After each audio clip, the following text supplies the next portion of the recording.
Segment of the show for today. We're talking to Pastor Kelvin Walker, the pastor of the Abundant Life Christian Center North in Nashville, Tennessee. And the topic is ex-offenders in Tennessee and second chance programs.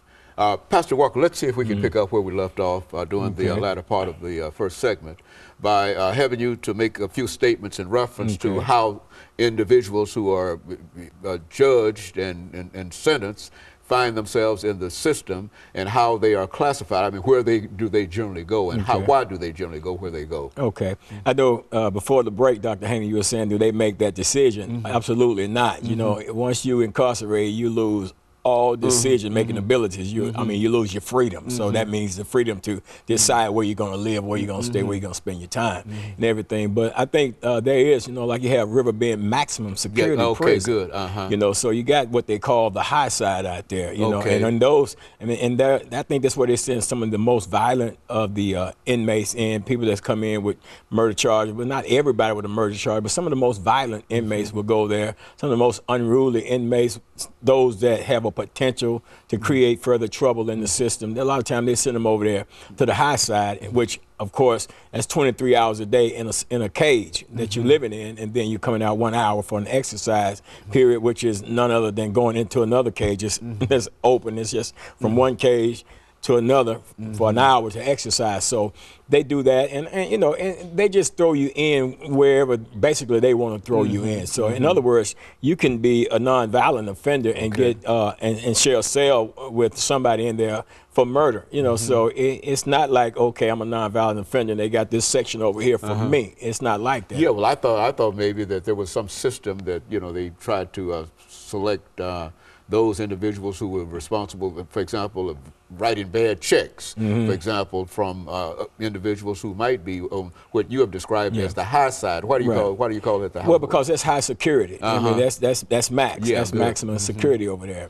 And those are for the ones that they really, I mean, those are the people that in order to come out of their cells, they have to be handcuffed first and then come out. You know, those people have to, they get fed in the cells and they don't go into the dining room to eat, as opposed to the people on the other side in the prison at River Bend that may be perhaps in Unit 5 or in the Unit 6. And then on the high side, of course, you got Unit 2, which is death row over on that side as well.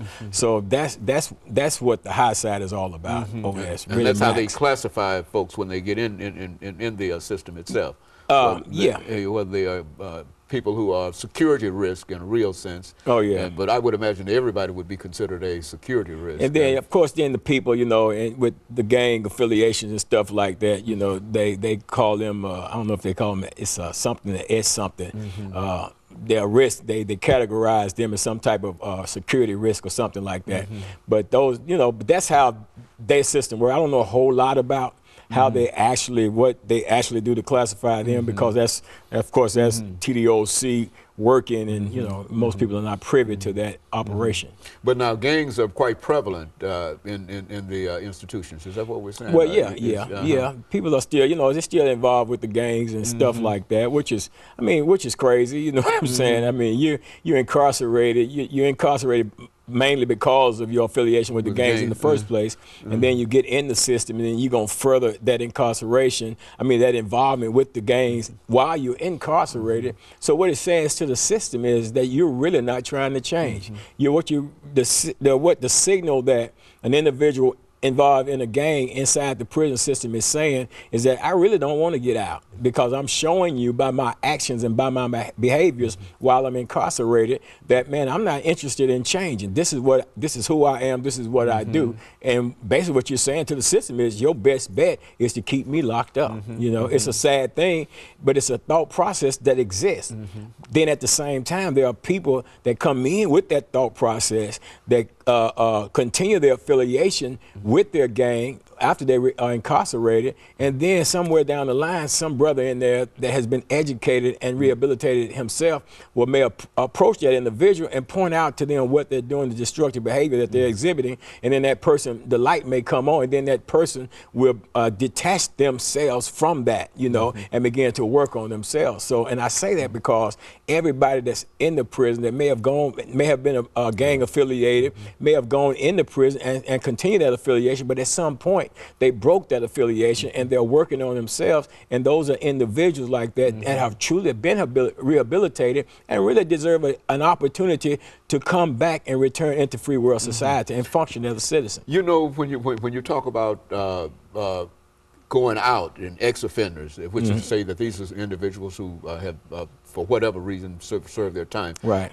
Now, let's talk about the parole system. I mean, an individual who might go in there and if he's going to be an ex-offender, he might not serve all of his term. And how often do they serve all of the term and accept, you know, some of that kind of I think in most cases, people serve out their sentences. You know, there are different safety valve release dates and different things like that that you have when you're sentenced, that you are able to go before the parole board. Sometimes they'll parole you on that first experience before the parole board. We just experienced last year a gentleman that had been out there 22 years on a murder charge, and they brought him before the parole board first time up, you know, and he was paroled. And then I've seen others, you know, that they put off for 2 years, 2 years, 5 years, 6 years, stuff like that, you know. But, you know, but the thing is, once you go through the parole system inside the institution, and basically what you're doing in a lot of situations, just really going and rehashing the crime, your case all over again, and you're just going through it, and then they make a decision right then and there whether or not you are worthy, so to say, for release back into free world society. So once they deem you worthy to be released back into free world society, at that particular point, once you're released, you go from becoming an offender to becoming an ex-offender. But at the same time, Dr. Haney, they send you in the prison system for the purpose of punishment and rehabilitation.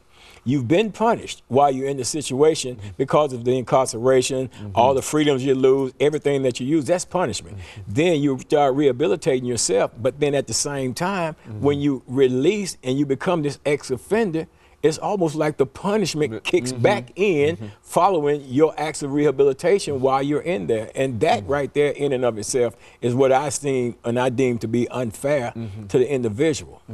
And as a matter of fact, as we end this second segment, Reverend Walker, when we come back, we want to talk about that because it seems that an individual who has served his or her time, and they come up before the parole board, and yet and still there seem to be other kinds of methods that are used to prolong their service. I mean, their imprisonment. It's once a crook, always a crook, no matter what. And I would imagine that has a tremendous impact upon what we call ex-offenders.